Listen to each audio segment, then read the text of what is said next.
லைஃப்பில் பணம் சம்பாதிக்கிறது ரொம்ப ஈஸி.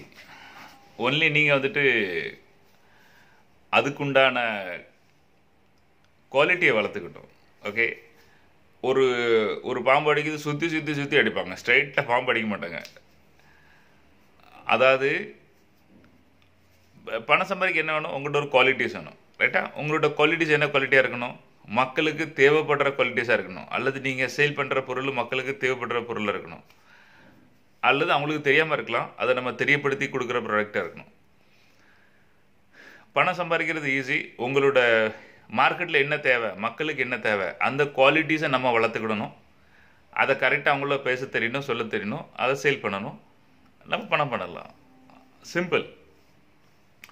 அதை விட்டுட்டு போய் இத்தனை வருஷம் அதை படித்து, இத்தனை வருஷம் அதை செஞ்சு, இதை செய்யலாம் அதை செய்யலாம் அப்படின்னு சுற்றி சுற்றி சுற்றி கடைசியில் எதுக்குமே லாய்க்கில்லாத மாதிரி ஆகி ஏதோ சோத்துக்கு காலத்தை ஓட்டுற மாதிரி நம்ம நிலைமைக்கு போயிடுவோம்.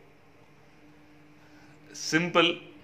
உங்கள் குவாலிட்டிஸை வளர்த்துக்காங்க. என்ன குவாலிட்டிஸ், மக்களுக்கு எது தேவை, என்ன மாதிரி குவாலிட்டிஸ் இப்போ யூஸ் ஆகும், நம்மளோட என்ன சர்வீஸ் யூஸ் ஆகும், என்ன பொருள் யூஸ் ஆகும், அதை பார்த்துக்கிடணும்.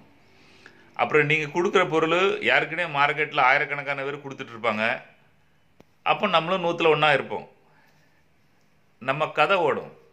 ஓகே, அந்த மாதிரி ஒன்று பண்ணலாம். பட் நிறைய டிமாண்ட் இருக்குது, சப்ளை ரொம்ப குறை. அந்த மாதிரி ஒரு குவாலிட்டிஸ் நீங்கள் வளர்த்துக்கிட்டிங்கன்னா உங்களுக்கு பணம் இன்னும் நிறைய வரும். சரி, ரீச் ஆகிறது ரொம்ப ஈஸி. ஸோ உங்கள் கவனம் ஃபுல்லாக அதை மார்க்கெட்டில் உங்கள்கிட்ட ஏதாவது ஸ்கில்ஸ் இருக்கலாம். இப்போ பாருங்கள், யூடியூப் வீடியோ பண்ணுறது, எடிட்டிங் பண்ணுறது, சோஷியல் மீடியா அதாவது தன்னோட தொழிலை வந்து பிஸ்னஸில் எப்படி டெவலப் பண்ணுறது, இந்த மாதிரி விஷயங்கள்லாம் நிறைய இருக்குது.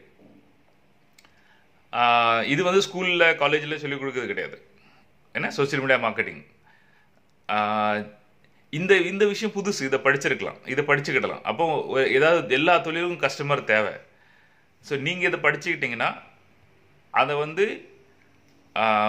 இது ஒரு புது பிஸ்னஸ். இது மார்க்கெட்டில் இந்த மாதிரி அவ்வளோ ஒன்றும் வேக்கன்ட்டி இல்லை, அவ்வளோ ஒரு தேடலை. அந்த மாதிரி அதை மாதிரி படிக்கணும். இப்போ நான் வந்து சோஷியல் மீடியா படிச்சுட்டு இப்போ நிறைய பேருக்கு நான் சொல்லிக் கொடுத்துட்ருக்கேன். ஸ்டூடெண்ட்ஸ் படிச்சுட்டு இருக்காங்க. அவங்களுக்கு ப்ராக்டிக்கலாக அதை எப்படி செய்யணும் அதுவும் சொல்லிக் கொடுத்துட்ருக்கேன். அது நான் பிஸ்னஸ் கோச்சிங், நான் பிஸ்னஸ் ட்ரைனிங் அவங்களுக்கு சோஷியல் மீடியா பண்ணி கொடுக்கும்போது என்னோடய ஸ்டூடெண்ட்டை கூட கூப்பிட்டு போயிட்டு அந்தந்த ஏரியாவில் எங்கே இருக்காங்களோ அவங்கள கூப்பிட்டு போயிட்டு அவங்களுக்கு நான் அதை சொல்லிக் கொடுக்குறேன். இதில் என்ன ஆகுனா, மார்க்கெட்டில் தேவைப்படுற பொருள் நம்மகிட்ட இருக்குது, அதை சுற்றி விற்றி பார்த்தா யாருக்கும் தெரியாது. அப்போ நம்ம வந்து டிமாண்டில் வருவோம். நமக்கு பணம் கொடுக்க யாருக்கும் தப்பாக தெரியாது. அந்த மாதிரி நம்ம ஃபோக்கஸ் பண்ணணும். எது மார்க்கெட்டில் ரொம்ப டிமாண்டோ அதில் ஃபோக்கஸ் பண்ணணும். அதுக்கப்புறம் நீங்கள் காம்படிட்டரை பற்றி பார்த்தீங்கன்னா போதும். இப்போ என்கிட்ட யாரும் வந்து ஃபேஸ்புக்கில் வந்து நீங்கள் அது படிச்சிங்களா சார், இது படிச்சிங்களா, சரி நான் ஃபேஸ்புக்கில் வந்து நான் இப்படி ஆர்டர் போடுதோம், நாங்கள் அப்படி ஃபேஸ்புக்கில் பண்ணுறோம் அப்படி எல்லாம் சொல்லுவாங்க. அப்புறம் நான் சில கேள்விகள் கேட்டேன்னா அந்த விஷயம் அவங்க செஞ்சுருக்க மாட்டாங்க. அப்புறம் சொல்லுவேன், நீங்கள் யார்கிட்ட வேலை கொடுத்துட்ருக்கீங்களோ அவங்கள என்கிட்ட வந்து படிக்க சொல்லுங்கள். ஏன்னா அவ்வளோ விஷயம் அவங்களுக்கு தெரியாது, அவங்க சும்மா ஏபிசிடி இதெல்லாம் பண்ணிகிட்ருக்காங்க அப்படின்னு. ஸோ அந்த மாதிரி உங்களோட மார்க்கெட்டில் என்ன டிமாண்ட் இருக்கோ அந்த குவாலிட்டிஸை நீங்கள் வளர்த்துக்கிட்டீங்க. அந்த மாதிரி நீங்கள் வந்து நான் வெறும் ஃபேஸ்புக் ஆர்டர் போட்டு லீடு பண்ணுறது கொடுக்கல. அது சம்மந்தப்பட்ட நிறைய விஷயங்கள் இருக்குது.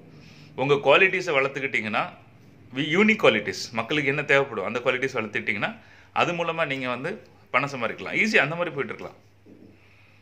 ஓகே, ஸோ ஞாபகங்க, என்ன டிமாண்ட் மார்க்கெட்டில் இது வரைக்கும் யார் பண்ணலை, எது போனால் போகும், அந்த குவாலிட்டிஸ் வளருங்க. ஈஸியாக அதில் வந்து உங்கள் பிஸ்னஸ் பண்ணதுக்கோ லைஃப்பை முன்னேற்றதுக்கோ ஈஸியாக வாழ்கிறது ரொம்ப உதவும்.